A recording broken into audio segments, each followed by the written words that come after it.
Yeah, whenever you're ready, Peter, kick us off.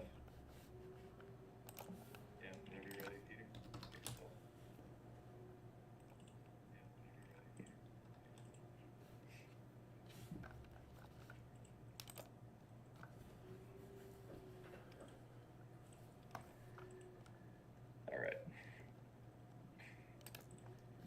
Looks like we're good. Okay, so good morning, everybody. Welcome to Engineering the Markets. My name is Jared, and it is November 29th, 2022. So happy Tuesday. Kind of rounding out the rest of the month. Tomorrow will be the last trading session this month. It is a 30-day month after all. And as we're looking at some of the trade yesterday, here an echo. Let's see. Let me test the audio real quick. Testing 1, 2, 3.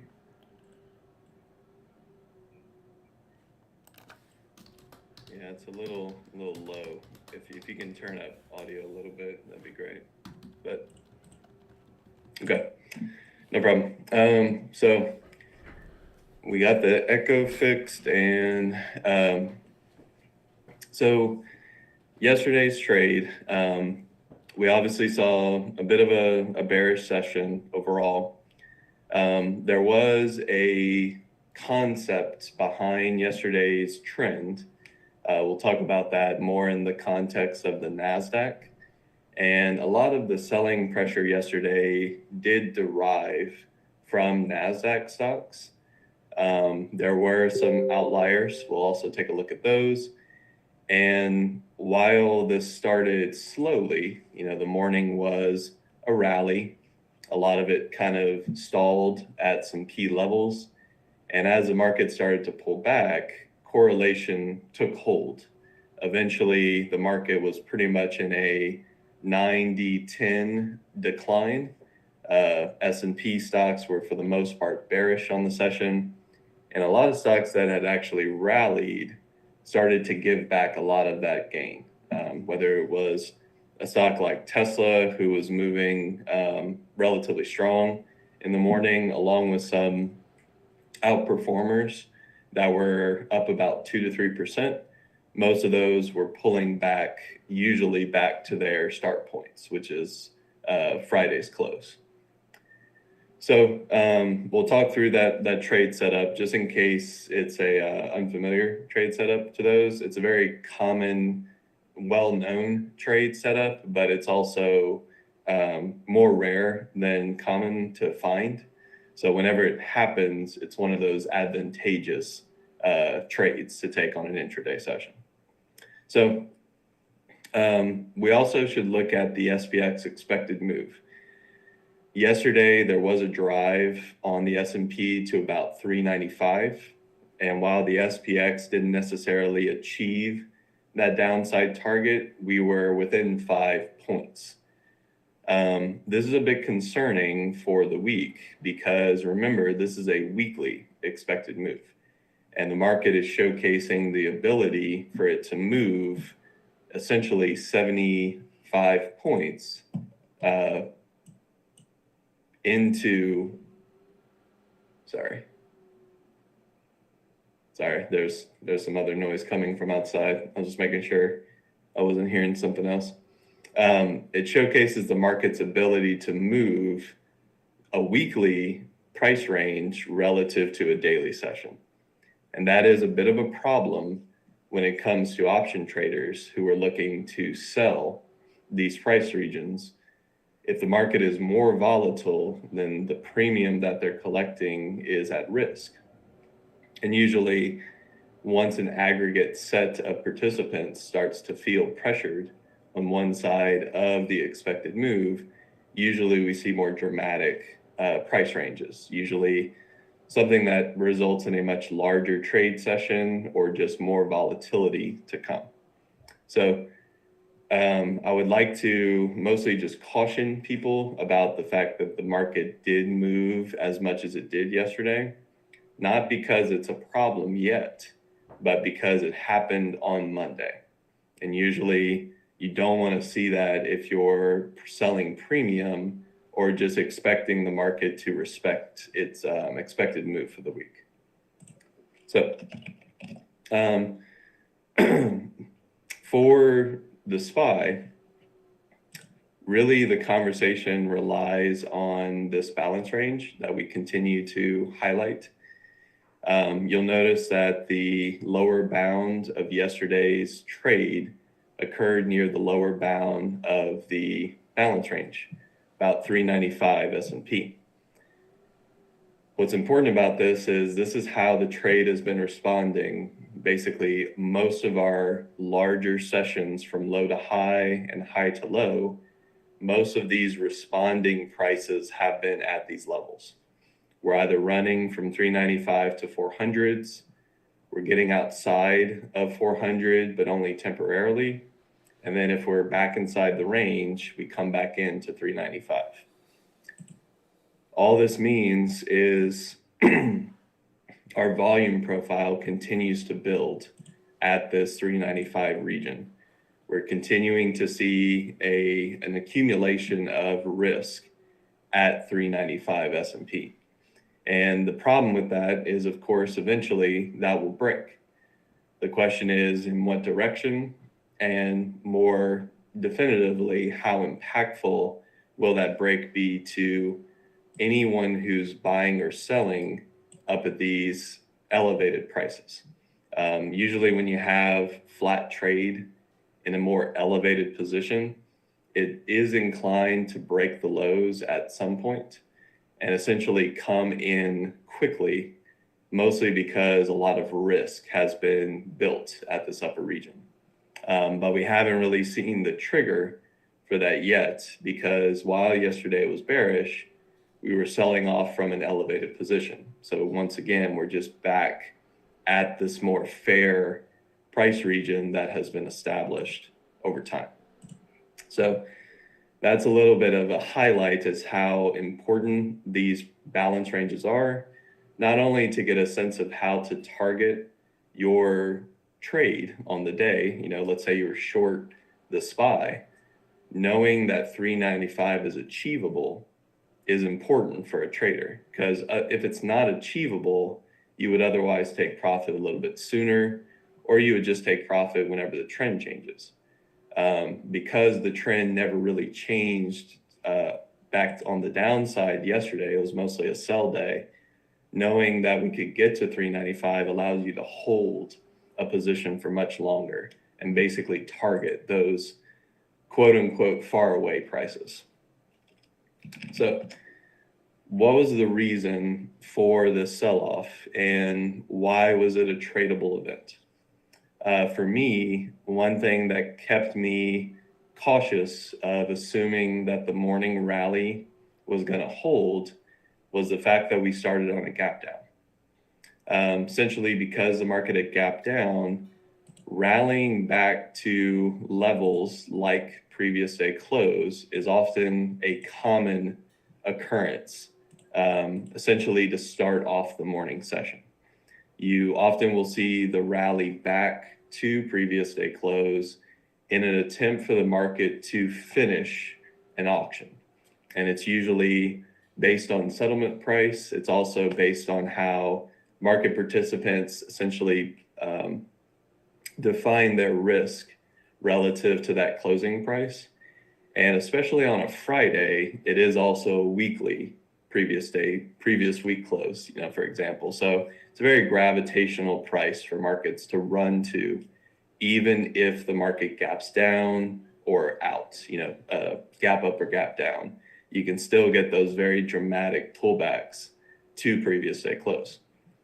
But like most things, the rally at previous day close essentially defined the top of yesterday's trade, especially in the NASDAQ. So if we look at just a short-term chart here, you'll notice Friday, we kind of settled out at about 286. I'd have to get the exact value. Let me pull that real quick. 286.92. So that was our close price on Friday. as we rallied in to that particular price, the rally, of course, stalled. Makes sense. A lot of bulls who buy a gap down open expecting a pullback to PDC, they'll often take profit. And that's one of the reasons why we often get stalling price at previous day close. It is a target for a lot of traders. So if you're ever inside of a shorter term trade and you see a little bit of indecision or just a lack of your previous momentum at previous day close, one of the reasons is because a lot of people will unload whatever their trade happens to be. It's a profit zone.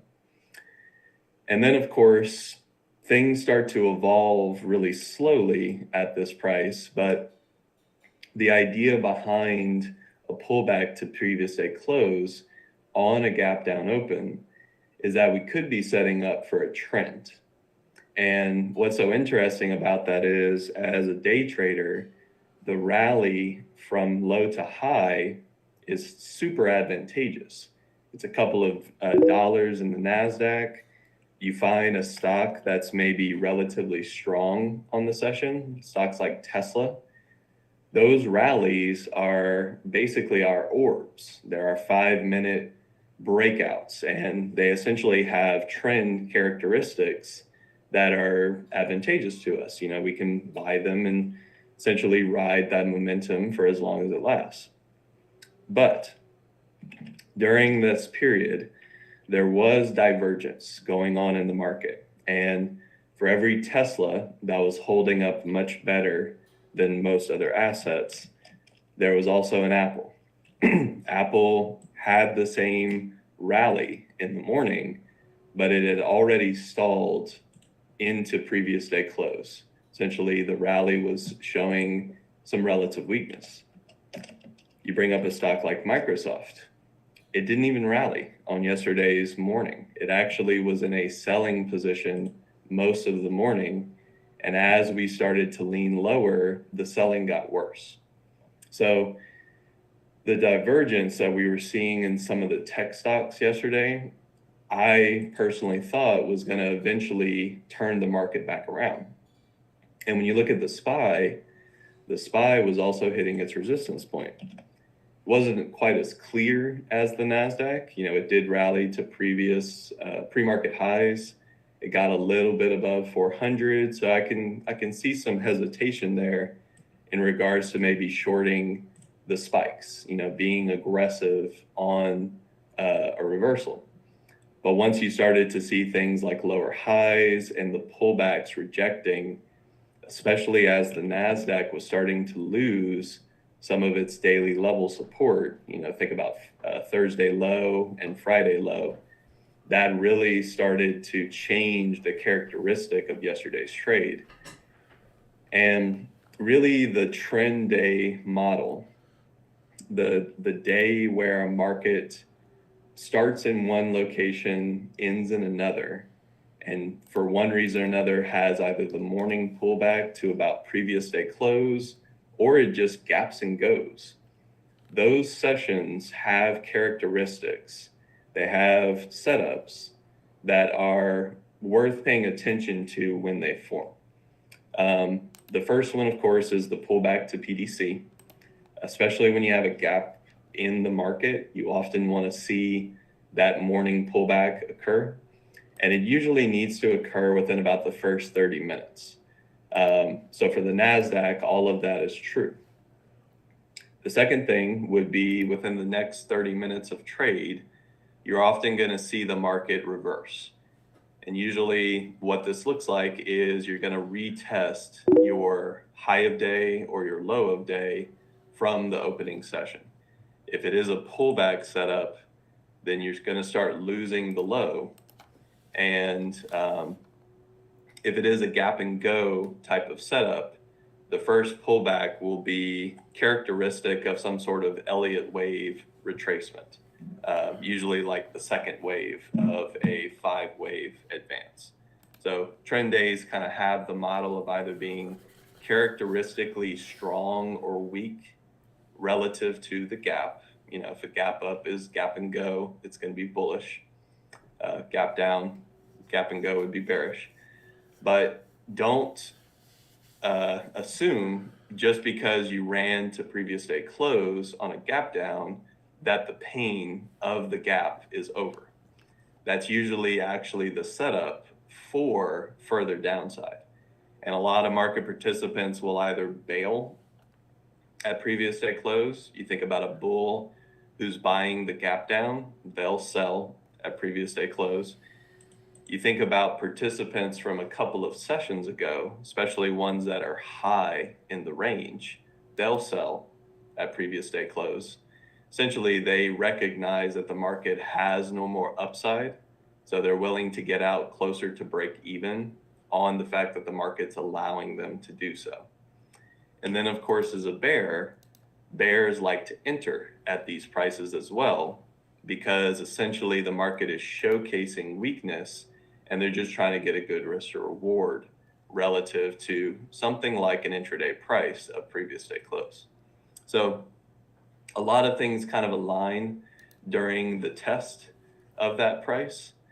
And as the market confirms it through the actual price activity, knowing that that's kind of the large trade that's going on, and knowing that it's the higher probability event is important. Because once you start to lose low of day, then the selling can actually accelerate. And you'll notice that for the most part, you could probably group yesterday's trade into maybe 3 or 4 regions of price. You have this morning pullback.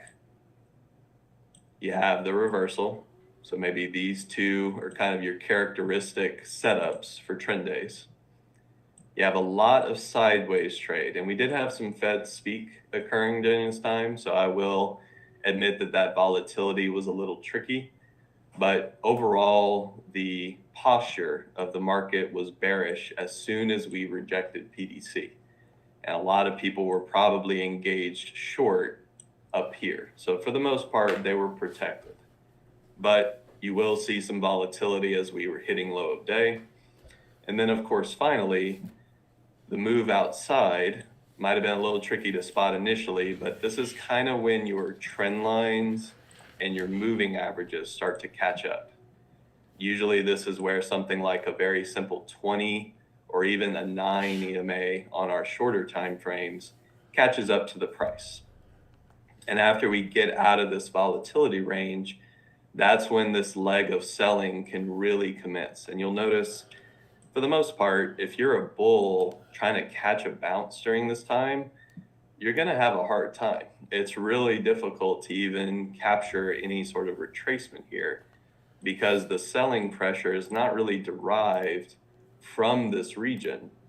It's derived from the range above it. All of these participants build the energy and then they release the energy through an expansion.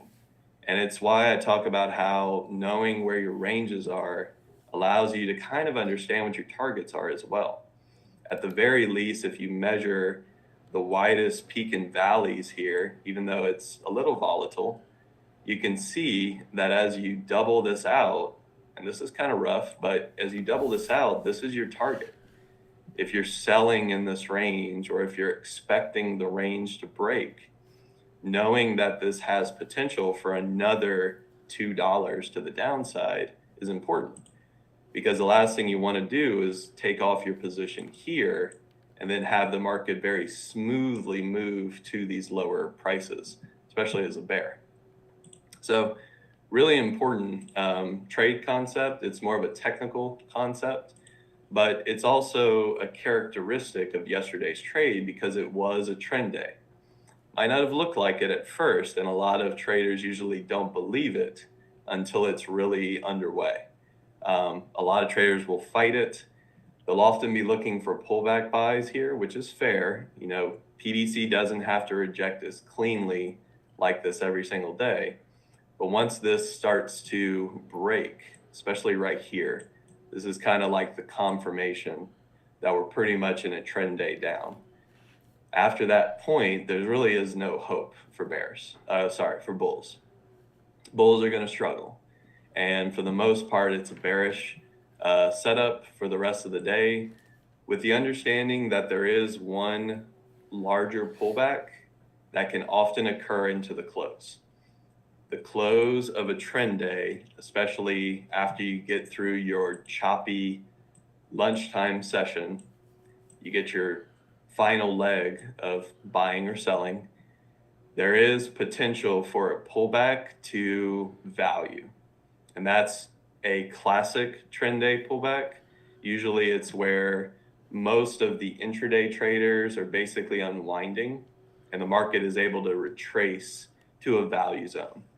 Most of the time we would say something like VWAP or your intraday VPOC. That's a great pullback target if you get it into the last hour of the trade.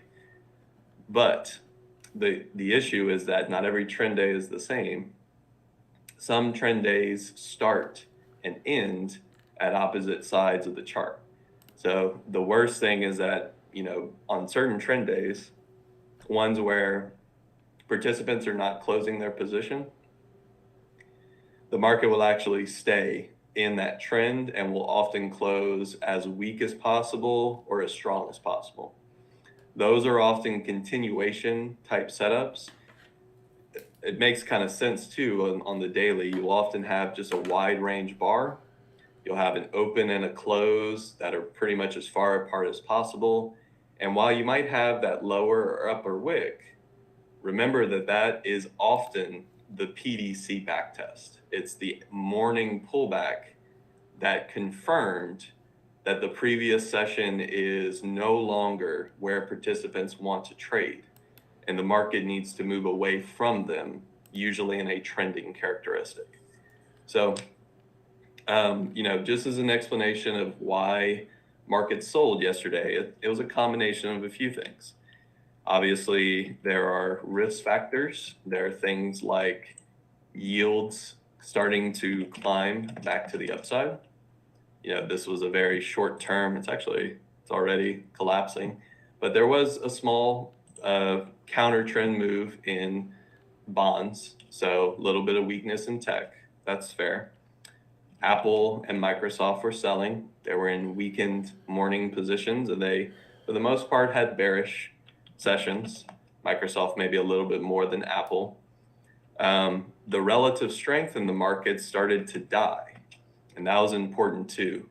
I think at some point we needed to see stocks like Tesla come back in, and a lot of traders actually found opportunistic shorts at things like CAM R4 levels along with the end of the trend. You can kind of see it with a 20.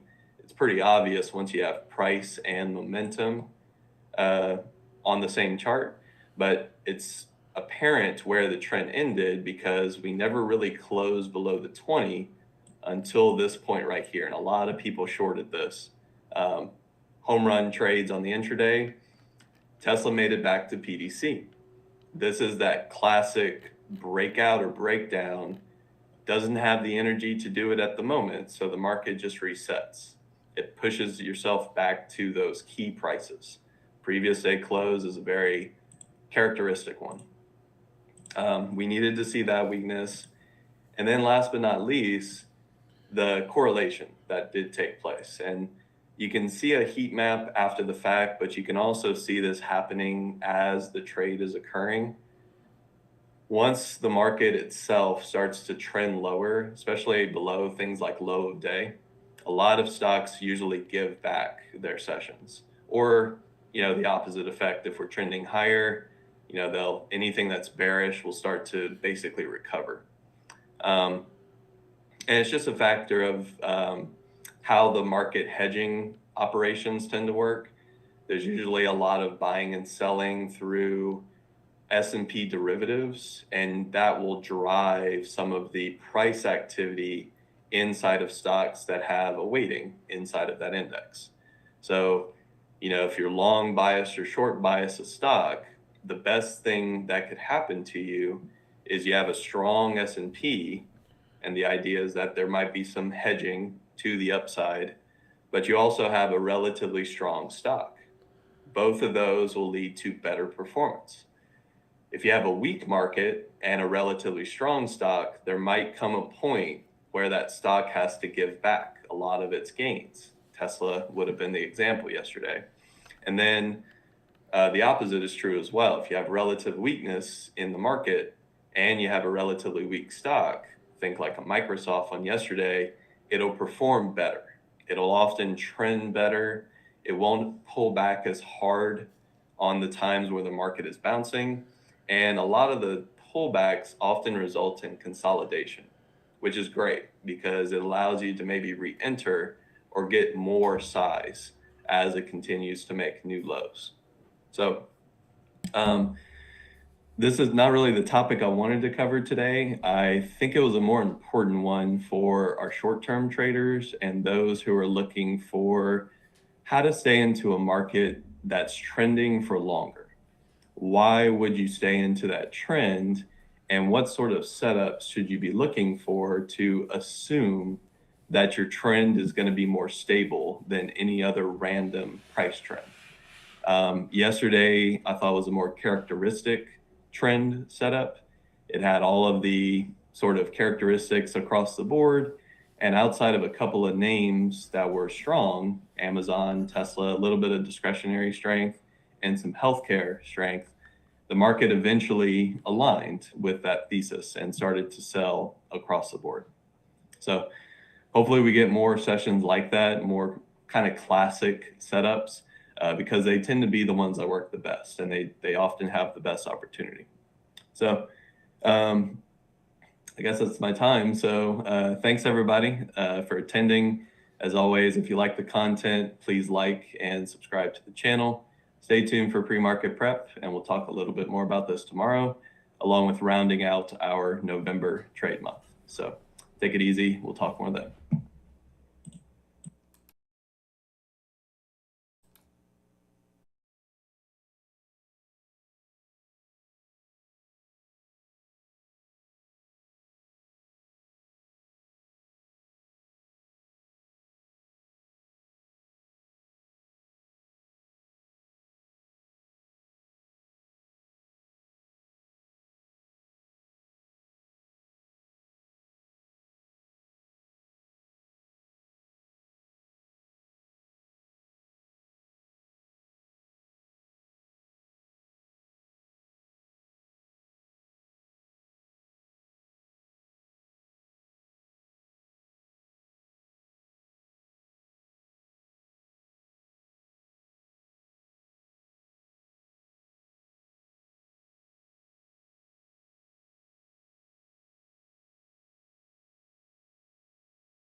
All right, good morning, everyone. Do a little sound check here, make sure everything's working. It's always tentative.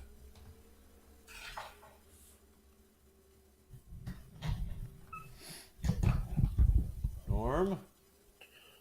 Hey, good morning, Peter. How are you? We have no volume. I've got some echo coming through. People in the room are saying that there's no sound. Do we have sound in YouTube? Yes, we do. I think. Yes, we do. All right. Like a silent movie. There's no audio. All right. Give me 1 second. We will see what I can do to fix it.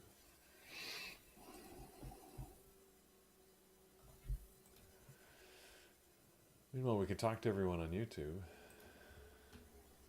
How's everybody doing out there?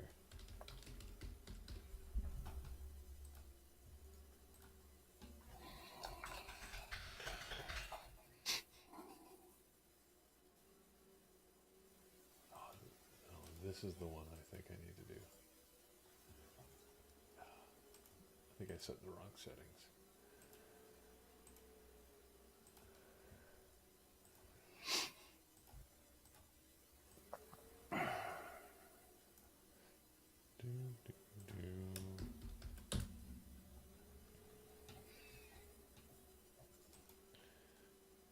Oh.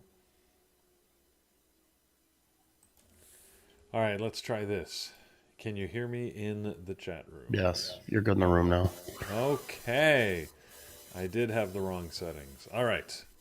Good morning, everybody. As you notice, I am not Carlos. We want to take this opportunity to wish Carlos's wife a fantastic birthday, since he is off helping her celebrate like a good husband. So he's earning spousal credits this morning, and we wish him well with that. It's always important. Yes. Yeah, so this morning, well, let's see. We got a couple things happening as I do a quick check of the list. It looks like we got a lot. China's bouncing around today. China's moving up, and we'll talk about that a little bit. We've got Elon picking some more fights, this time with Apple. We've got a couple of earnings and downgrades. We'll see how all those play into our gappers list, because not all of them are having an effect. Norm, from an overall market perspective, I don't see much happening so far this morning. We're pretty. Let me just flip to a 5-minute word. We've got some pretty nasty echo coming through your side, brother. Do we? Let me just let me mute myself on this side. There you go. Is that changing? Okay. Fixing the echo? No. Hopefully. You don't need to hear. There you go. Hopefully that fixed it. All right, let's see. Nope, still going. Are you not wearing a headset? No, but I can. Can I? I don't know. Yeah, sorry, guys. I can't talk and hear myself talk at the same time. It doesn't work. I won't be able to do anything. So I understand it might be clear for you because you can't hear me twice, but I can't hear myself talking as on a delay and continue to do so.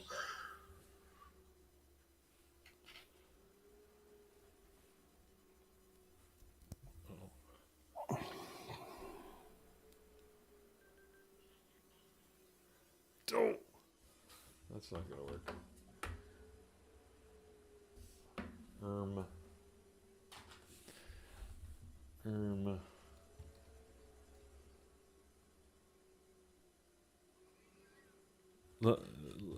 Norm, my headset is powered out. I can do this where I will turn you down, and hopefully that will ease the echo. Is it any better for you right now? Yeah. Well, yeah, that's better. I can still hear it, but hopefully it doesn't distract quite as much. You know how difficult it is to talk while you're hearing yourself talk a few milliseconds behind what you're saying. So, and it's echoing in the room. So, all right, we'll give it a shot. Yeah, so, I mean, obviously we had a pretty decent down day yesterday on the indices. A lot of the China stuff rattling the markets a bit. I don't quite trust this small bounce we have this morning. Kind of big geopolitical concerns don't get extinguished in 24 hours. There is some news on the China stuff that supposedly they're do stuff to help calm the situation. We also had some earnings specifically out of Billy that were pretty good, popping them up this morning. So got a ton of Chinese tickers on the green. Commodity-based ticker there. I see Vale and Shop up there, which, they were gapping up yesterday and then sold off after their Black Friday sales were released. So we got Roku, they got a downgrade this morning we can discuss. And yeah, so that's kind of what we got going on as far as data this morning. We've got the Case-Shiller home price index and the FHFA U.S. home price index, both out at 9 a.m. At 10 a.m., we've got consumer confidence. All right. Well, lots of stuff going on here. Hold on. My God. They say that this stuff should be like riding a bike, but it's more like riding a unicycle, juggling balls while being chased by a bear. All right. So yeah, let's take a look in detail then at some of the the gap up, gap down stocks. Norm, you sort of covered the market pulse and what was happening anyways. I don't think if I flip to this real quick, I'm not even sure. Is that updated for what you were just talking about? I didn't have a chance. Correct, to check. it is. Look at that. Okay, so yeah, a couple. Yeah, I update that every morning I'm on. Yeah, good. Okay, well, thank you then. A couple of items that are coming up later usually have limited impact on the markets, but we'll see what consumer confidence might do something. We'll see. Yeah. All right, so let's go through our list, see if we can pick off some stocks that might be good to trade. There's a few in here that people like to watch. Don't always provide the best trading, in my opinion, but we'll see what happens. I see Becky is at the top of the... Well, I'm sorry, it is not at the top of the list. I was starting with Becky, but I wasn't at the top. So let's go there anyways, because we were... BEKE is what we're talking about here. I remember it was on the list yesterday. I think you and Carlos agreed to just ignore it for the most part. Yeah. And, it looks like it was a pretty good decision. If I sort of look at the chart for yesterday, it really didn't do much. Not a lot of great tradable ranges, so not loving it again today. Going to the top of the list, we do have the biggest gap up this morning is Billy. And you know what? I realized the other thing that I forgot to do. Becky has earnings tomorrow, by the way. So they may be in play tomorrow, but they're not. I mean, I'm not a huge fan of trading the Chinese tickers to begin with. Of those, that's one of my least favorites. However, Billy this morning did release earnings overnight, trading over 1 million shares, definitely in play, gapping up over 10% as well. So. Oh no, I'm supposed to do this. Hold on. Just trying to link my tools together here. Let's see if we can now get... Oh, look at that. Can you turn down my my mic a little bit? I'm being told I'm especially loud on YouTube, and that's on your end because I don't have gain on this mic. All right. Turn you down a little bit. Hopefully that's better. Hopefully that'll help with the echo as well. So, thank you. Norm, your mic is very hot. Norm's he just runs hot, man. Just the way he rolls. All right, so Billy, it's not my favorite of the Chinese stocks to trade. As we just heard, we've got some general news out of China. I like how it's sort of they're easing their COVID lockdown, but not really. But the market sort of overreacts to this stuff. So Billy may be the one that moves today. I think they also had earnings, right? Yeah, Billy had earnings. Yeah, so that's why I think they're topping the list. We also see in the list we've got YMM here, which if I remember, oh no, I thought this was a Chinese stock. Is it not? It is. Full Truck Alliance Co. Chinese. Okay. Odd. All right. JD, we've got China. We've got the EV company LI on here. You can sort of pick which ones you like of that. I don't see any of these really having great volume pre-market. We're talking a couple 100,000 shares, so probably Billy is the best of them just based on volume at this point. I see Kala on the list. I'm not familiar with KALA. Up 4.6%. Excuse me. Yeah, they had it's a biotech. They had a private placement, some financing. They also had a new drug application submission. So, okay, a little pro, a little con there. Yeah. I don't love what I'm seeing on that either. I should go the other way here. Hold on. The daily chart's been pretty flat for the last month or so. Today, pre-market, while they've got 300,000 shares, it's not looking impressive in the price action. So maybe I could put it down here as a secondary, but I still don't like it. There's Becky that we mentioned earlier. I'm not, Norm, you mentioned the earnings are tomorrow. I'm not sure why it's been moving the couple of days prior to earnings, but just with China, I think primarily, and then we've had earnings of some other Chinese tickers coming out that things are moving in sympathy with the combination too. So, right, just carryover news then. Okay, well, fair enough. Again, doesn't look great to me. Only 220,000 shares so far this morning, so not a great mover thus far. PDD can often move well. It was up yesterday, big gap up yesterday, but then didn't actually do much throughout the day. So far this morning, pretty flat on the price action. So nothing to write home about on that one. BABA is next on my list. BABA tends to be one of the better movers, frankly. If you're going to pick one, I personally favor that more than others. We've got 800,000 shares, 860,000 shares being traded so far, so it's at least moving with a little bit of volume so far. Baidu, XPEV continue. Notice, again, all Chinese stocks here pretty much gapping up, so it's just a general industry trend. Again, if you like one better than the other, feel free to pick it. Valet, you mentioned, Norm. It is on the list. I usually avoid all of these mining stocks altogether. Some of the metal futures are up this morning. I think that's primarily what's going on there. I don't see anything really specific to Vale. Also, this is Brazilian too, so they have impact on the political happenings that are going on in that country currently too. Bouncing them, we've seen it show up for absolutely no reason, just based on some of that recently as well. So. Okay, well, then on they go. We'll put them on a secondary just so if it still looks good, we can set some levels. That's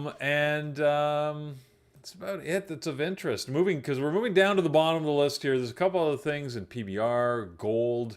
Look at the pre-market action, right? Not good at all. There's really just not a lot of volume coming through it. Not looking good. DKNG right at the bottom of the list.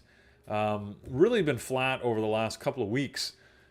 Pre-market action, again, pretty low volume. It just happens to be up, 2%. Although interesting, one service says 2.3%. Oh, there it is. I seem to be getting a delay in updating here. Anyways, so that's why I just squeaked onto the bottom of the list. Don't love it. All right, let's see. The gap down is surprisingly short this morning. If you're listening to Jared in the Engineering the Markets, as he said, the overall sentiment still isn't that strong, although we're getting a move this morning, so be skeptical of it. That being said, we can see the big gap up, largely pushed by all the Chinese stocks as we were talking. The biggest downside stock at the moment is this DBGI, down 14% with just over 200,000 shares. So it looks like it's a low float too. Only 1 million shares in the float. It's a $6 stock. There's lots of stuff not to like about this. Yeah, they were moving up yesterday. I think they're just pulling back from that big move they've had the last few days. Okay, yeah, and I can see over the last few days they were moving up through last week and then continued that yesterday. Notice that they spiked here over $9 and then settled back to close at $7.20. So they happen to be just over that closing price. They're under that closing price here.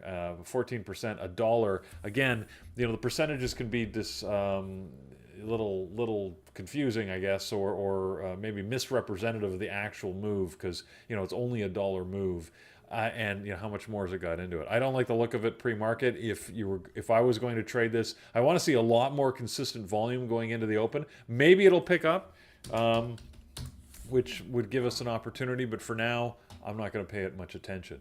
Roku is on the list, and I know Roku had some news, not huge news, but industry. Yeah, they got a downgrade out of KeyBank this morning. Yeah.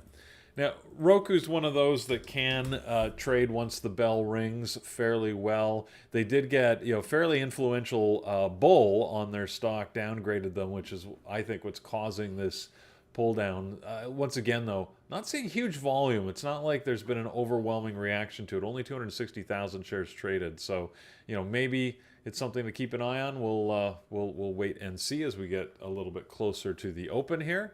And last but not least, Manchester United. I don't think I've ever seen Man U on the list as frequently as it has been in the last week and a half. Yeah, I mean, well, there's no reason to really usually, and it doesn't trade that great, and it's foreign, and it's got everything going against it, except for a company looking to be up for sale, which obviously is going to get some activity behind it. See how that turns out. Yeah, I tried to watch it. I think it was last week when it first popped up on the list, and I didn't like the way it traded once the market opened. So not a favorite of mine. I'd be interested if anybody here actually tried to take a trade in Man U. Let me know in the chat room or in YouTube. But for me, Man U is not something I'd take a look at. All right. So with that sort of rounds out what we've got on the gap up, gap down list. Anybody have other stocks they want to take a look at? Obviously, you guys all know by now, I'm always going to be looking at AMD. It is not in play this morning. There's nothing particularly interesting about it other than it's just always on my list. What else can we take a look at, though? Tesla has been sort of a favorite over the last little while. It's been moving pretty well. Some good moves on Tesla. Gives you good opportunity. Pre-market here this morning. Excuse me. We've got 1.1 million shares. So, it's got the volume. It's definitely sort of been in play consistently for the last little while. I guess with Elon always now he's really taken to his whole Twitter platform. So he's tweeting out against everybody. Which leads me to Apple, because that would be the topic of Elon's latest rant.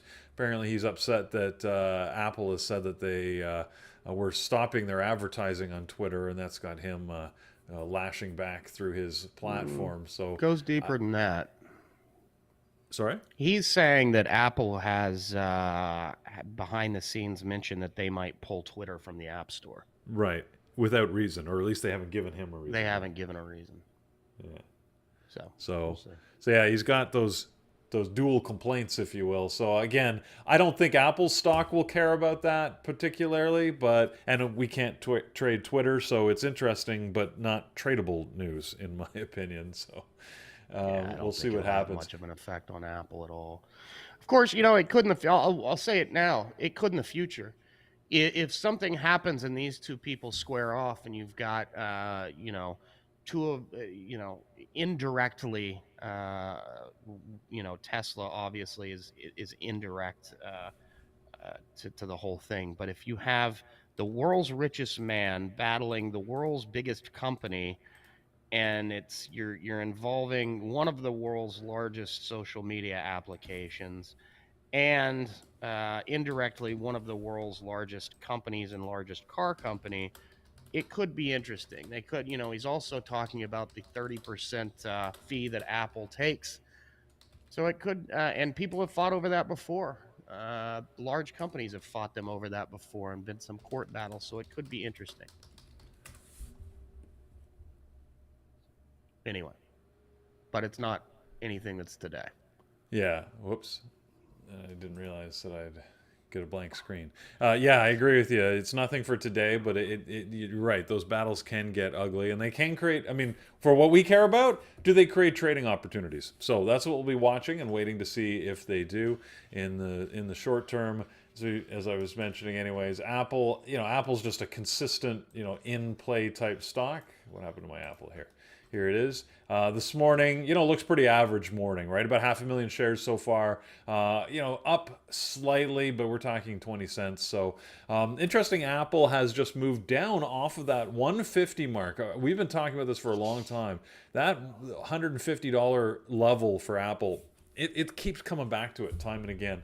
So obviously there's been periods of time where it's traded well below it.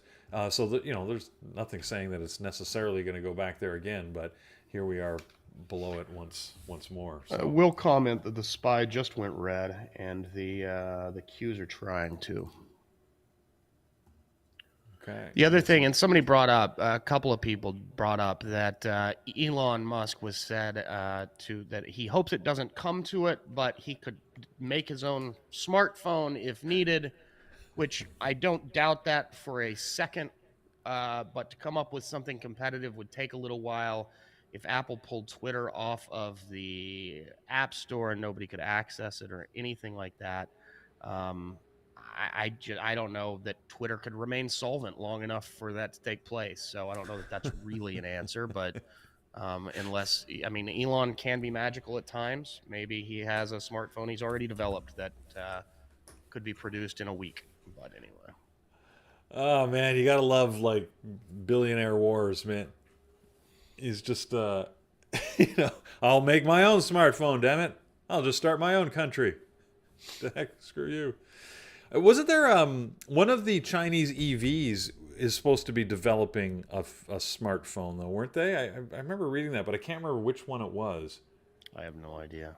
No. Anyways, often people get excited saying they're going to build their own smartphone, which I guess I don't see why that wouldn't be possible. But so far, we haven't really seen that many entrants into the market, and certainly none that have done well. I mean, even Microsoft, right? They had a failed attempt to do it a couple of years ago, if we all recall that. I've got one sitting around here somewhere. I loved it, but you couldn't, do anything with it because couldn't get any apps for it. So that died. All right. So, anything else that you guys want us to take a look at? Did Facebook try with the smartphone? I don't know, Aaron. Maybe they did. I believe Facebook did. Amazon did too, right? Yeah. So there you go. So Facebook, Amazon, there have been tries. So obviously it's not as easy as people like to think it is, because if companies with that type of heft behind them have failed at it, it's there's obviously a little more to it. Because it's not just creating the technology in the device, it's about enabling it with all of the applications and the support services and the telcos and everything else that you need to do to make an actual smartphone functional and effective for people that are going to buy it. So anyways. Okay, so we've got a good short list. I'm going to add Apple and Tesla just so we can take a look at them and put some levels to it. Not a huge list, but actually these are the days personally that I like to trade when there's not a lot of news. I can focus on the stocks that I prefer, and often they can just get some good price action. So we'll see what happens. I mean, it's not not the greatest list, but I'm actually feeling okay about the day. We'll come back to it and see if anything new pops up in the next few minutes. Right now, why don't we take a look at the, because we always have events and activities happening here at Bear Bull Traders. Why don't we flip over to that? Norm, you can sort of tell us what's happening in our community. Absolutely. If you would start on Monday, that would be great. There you go. Guys, anytime you want to find this, you can go to bearbulltraders.com/webinars or go to the top nav bar, click webinars at the top, any page. You'll see what we got going on for the next couple of weeks. So every Monday night, 8 p.m. Eastern, you've got Carlos doing onboarding and technology. Great webinar, especially if you're newer to BBT, get your feet wet, get an idea of what goes on around here, the schedule where you can find things, how everything operates. So be sure to check that out if you're newish and you have not had a chance to do so yet. Then on Tuesday, we save that for strategy. Tonight, it's the 29th. Sorry, my dates are all messed up with Thanksgiving happening and everything else. Andrew, come into my trading room. Andrew, I think you're over on YouTube. Are you still doing that tonight? I know you're on the other side of the planet, so hopefully so. But anyway, come into my trading room. That's a 30,000-foot overview of his trading, everything from setup to how he narrows down stocks in play, what he looks for in a setup. Okay, so we're going to have to defer that. We'll figure something out. All right, and then next week, Tuesday, the 6th, we'll have Carlos talking about developing an educational plan. Wednesday, Randy Howell going to be talking about staying disciplined when taking losses. Very important webinar there. And then handling pressure by Dr. Kenneth Reed. That's at 8 p.m. a week from tomorrow. Thursdays, we have for mentorship, 11 a.m. with John and 8 p.m. with Thor. tradingterminal.com. Be sure to check it out. If you have not been there, you can sign up. It is completely free right now. Everything from scanners, same scanners people spend thousands of dollars to access per year, charting, earnings calendar, and the academy where you can check out some learning webinars and such.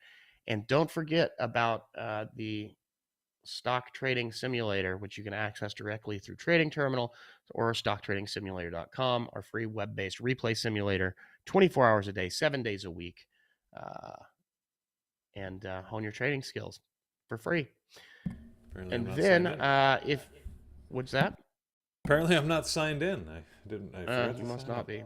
All right. And then if you're watching on YouTube and you haven't been in the chat, use the promo code PreMarket24 with that intro membership. If you'd go to our homepage, bearbulletraders.com, Peter, that would be awesome. Scroll down to the membership table. Yeah, that intro membership is on the far left. It is 7 calendar days, 5 trading days in the room. If you use the promo code PreMarket24, no hyphens, no spaces, the number 2 and the number 4 at the end, get a discount. It's a one-time bill. It does not recur.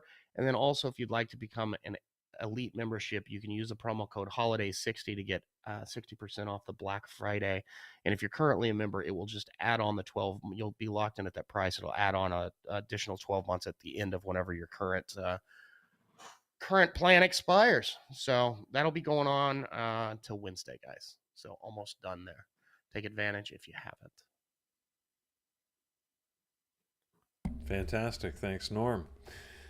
Okay, guys. Well, let's take a look at some of the levels we can set on the few stocks that we've identified here. I'm going to start at the top of my, sort of primary list, and then we'll maybe whittle a couple out as we go. Billy, continuing to move pre-market. So I sort of like the way it looks here. I think this is the best of all of the Chinese stocks that are moving this morning. I think you need to watch the sector overall. There are some sort of ETFs you can use. By the way, I know that Brian in our room likes to look at them a lot. I thought it was Yin and Yang. There we go. Yang is a directional daily one you can take a look at if you want to watch the industry. But frankly, you could probably just watch any one of these stocks and get an idea of where the industry is going because they're generally moving together. Billy's got some good volume. If I look at the daily chart, some levels I'd want to set here. I'd watch and see if Billy goes over $16. I'd want to keep an eye on that. You can see how $16 was the level of support in the past. And look, I got a 9 o'clock alarm going off. Sorry about that. I would also take a look at what I like to call the tinfoil line. 8 o'clock here this morning. We can see that we got small body, wide wick candle on big volume. That might set a level we can take a look at. The top of this here is $13.98. The bottom $13.75. I just watch to see if the price gets back in that range to keep an eye on it. Back on the daily chart here, closer into the price action, we're pretty much at a level right now where there's sort of a little bit of a gap. Nothing that really grabs my eye too much, other than maybe the top area of this gap here is about 1490. So I'd keep an eye if this moves up to that level. Billy's one that it doesn't have the range of a Bubba, for example, but it can, as long as it moves consistently and you can get a good risk to reward, then it's worth trading. Speaking of which, I'll move right to Bubba here, and I'm going to get rid of, I have a lot of lines going on in this chart. I'm going to mark my tinfoil line here at the 8 a.m. like I was just mentioning. On the daily chart, though, we're moving up out of this consolidation range that we were in. I don't know how far this will be able to continue, but if it does, I would watch sort of the top of this candle. 85.68 is a level to put your eye to, 85.68. And then if I move back on the daily chart, I can see that up above we've got a couple more sort of levels of support. I'm going to wait before marking those because I'm not convinced we're going to go another sort of $5, $6 to get up to that level. It might be worth just waiting out the day. If we do drop today, well, the highs and lows of the previous 2 days certainly are going to give us some indication as where levels of support might be. So that's enough for me to watch the price action on BA BA. Roku, we mentioned, has got a downgrade this morning. Volume hasn't really picked up on this, so not looking absolutely fantastic so far this morning, but Roku has been known to move once the market opens. What I like is on the daily, we're moving down below this consolidation range it had put in over the last couple of weeks. So if we break lower here off the open, I would say $51 is a place to keep an eye on. Whoops. I gotta set my level here properly. Remove that line. Let's put this line in here. Let's put it in at $51 properly. All right, $51 because I can see it roughly got support around there several times in the last couple of months. So I'd be watching 51. If it breaks lower than that, well, certainly, yeah, it's very wicky down here, so maybe at the whole dollars is where you keep an eye on it, right? $49 looks like a good area. You can certainly see 48. So you'd sort of track it dollar by dollar as and if it moves down. I've got AMD on my list just because I always have AMD on my list, and somehow I just put a level in here that I didn't mean to. Hold on, let's remove all lines. Mark the tinfoil line as I want to. We're gapping up slightly here on AMD, but that doesn't mean much. We're still in a consolidation range. If we move down, well, look, we've got some ranges here to take a look at. For me, around $70 is a place to watch on the downside. On the upside, around $78 is a price to watch. I don't think we're going to get a lot of movement on AMD today. No reason to expect it, but we'll see. Apple, like we mentioned, though, has been in play well over the last couple of weeks. Love this consolidation range, actually, because it's actually been good to play in. Yesterday, there's some good trades on Apple. Off the daily chart, doesn't look fantastic, but I find intraday, just because you have that consistent volume, and personally, I find it nicely predictable, you can sort of get some trades off it. So I'm going to keep an eye on it. Nothing massive. You can see, once again, my tinfoil line. You just look for that volume candle at 8 o'clock, and then you can set some levels off of it and see if that comes into play throughout the day here. So today, that's here around 144.45. You can see we've got those set. And then you can see I already got some levels on the daily. If we really drop around 137.70s, 134, I've got some daily levels. I mean, that would be a big down day if that happens. Possible, but I don't have a particular expectation that's going to happen. I think we're just going to chop in a range. Tesla, we're once again sitting in a range. You can see how I've got all of these levels just like crushed right in here, right? Highs and lows of the previous 2 days. Because while the range was limited, the intraday trading wasn't that bad. Once again, I'll set my tinfoil line. And on the top side, I'm going to watch if we break through, what is this level right here? 192, 192.50. Yeah, it's, I'm going to put it at 192.50. I think that might be an area that, I want to pay attention if we do get a breakout. That's $7 above the current price. Definitely within reach for Tesla. But again, I don't have a particular expectation it's going to go there, but it's always worth watching just in case. All right, going down to my secondary list here. We've got Kala, which I'd put on here. Still not moving. $6 stock.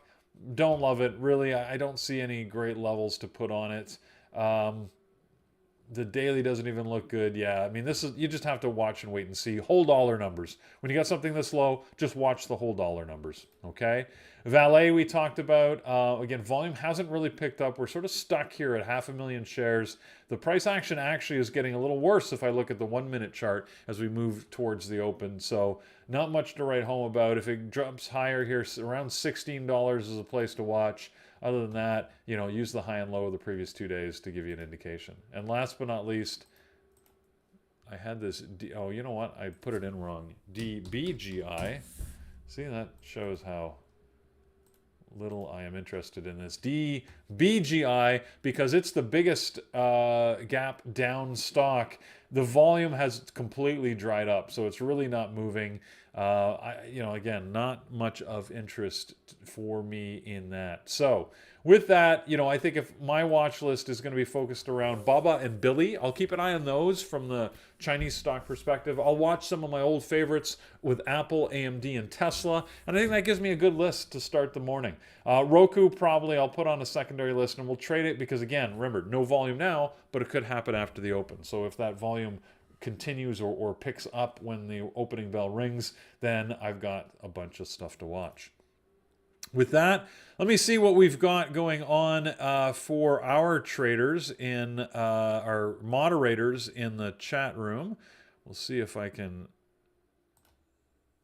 do this. Bring it over. The fancy way that Carlos always does. Hold on a sec. See what our moderators are watching.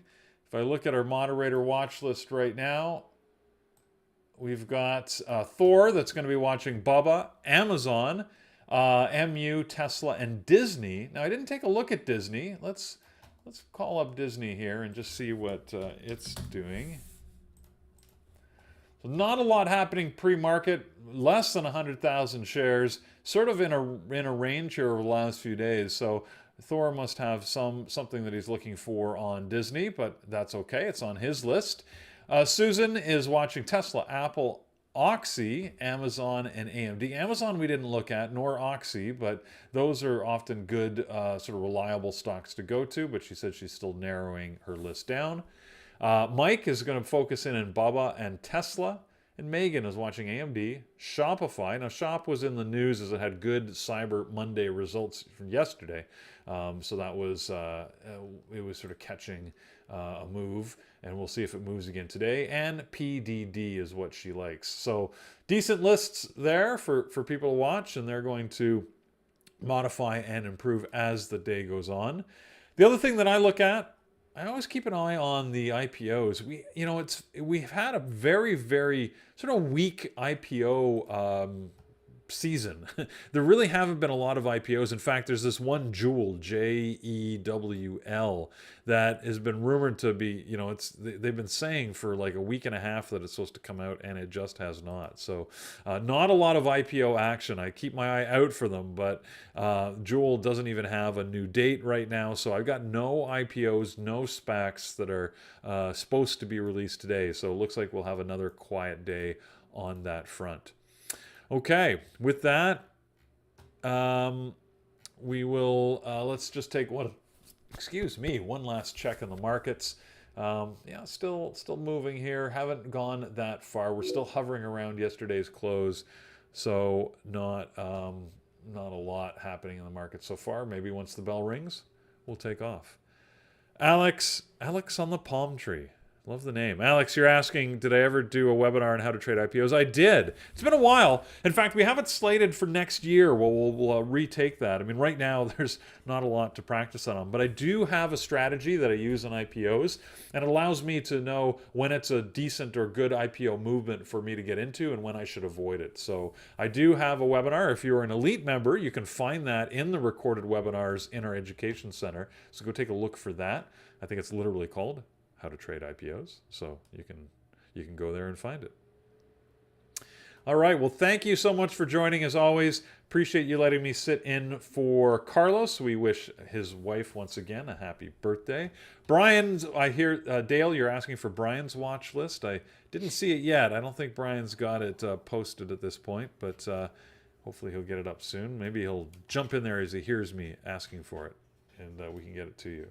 But I appreciate it if you give us a thumbs up and subscribe to the channel.